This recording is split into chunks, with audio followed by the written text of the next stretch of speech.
ఈరోజు వాక్యాంశము ఆదికాండము 32వ అధ్యాయము 24వ వచనాన్ని ధ్యానిద్దాం.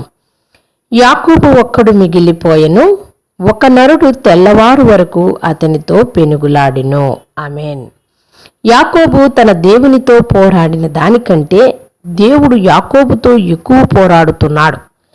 ఈ పోరాడుతున్న నిబంధన పురుషుడైన మనుష్యుడే, ఒక కుమారుడే.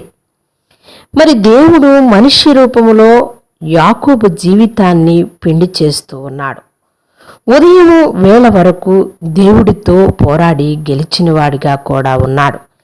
యాకోబు తొడయముక స్థానము తప్పినది అయినా కానీ యాకోబు కిందపడి పొరలాడైనా దేవుని యొక్క పాదములు పట్టుకుని గోజాడుచూనే ఉన్నాడు. నన్ను ఆశీర్వదిస్తే తప్ప నీవు ఇక్కడి నుంచి పోవద్దయ్యా అని అంటూ ఉన్నాడు. యాకోబును ఇజ్రాయేలుగా దేవుడు మార్చినట్టుగా మనం చూస్తున్నాం.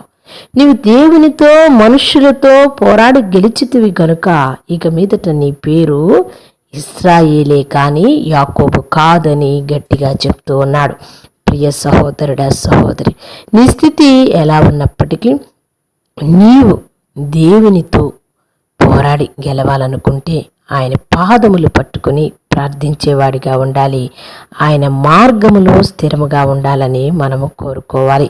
మన సొంత జ్ఞానం, మన సొంత స్వనీతి కాక ఆయన శక్తి పైన మనం ఆధారపడినట్టయితే తప్పక ఆయన ఆ యాకోబుని ఏ విధంగా అయితే ఆశీర్వదించాడో మనల్ని కూడా ఆ విధంగా ఆశీర్వదిస్తాడు. ప్రస్తుతానికి మనకున్న శ్రమలు, కష్టాలు అసాధ్యమైనవని అనుకుంటున్నావేమో. విపత్కర పరిస్థితులు, వీటన్నిటి నుంచి నేను ఎలా అధిగమించాలి అని నీవు అనుకుంటున్నావేమో. ఆ దినము యాకోబుని ఏ విధంగా సురక్షితంగా కాపాడాడో ఈ దినము నన్ను ఆయన కాపాడటానికి సిద్ధంగా ఉన్నాడు. మన స్వశక్తి మీద ఆధారపడక దేవుని పాదాలు పట్టుకొని యాకోబు ఏ విధంగా గోజాడాడో ఆ విధంగా గోజాడదామా? చిన్న ప్రార్థన చేద్దాం. మహాపరిశుద్ధుడా, మిక్కిలిగా మనం ప్రేమించే మా పరలోకపు తండ్రి, మీ దివ్యమైన పాదములకు కృతజ్ఞతా స్తోత్రములు నాయన. ఆ దినము రాత్రంతా యాకోబు మీతో పెనుగులాడి ప్రభు ఆశీర్వాదాన్ని పొందుకున్నవాడిగా మేము చూస్తూ ఉన్నాం.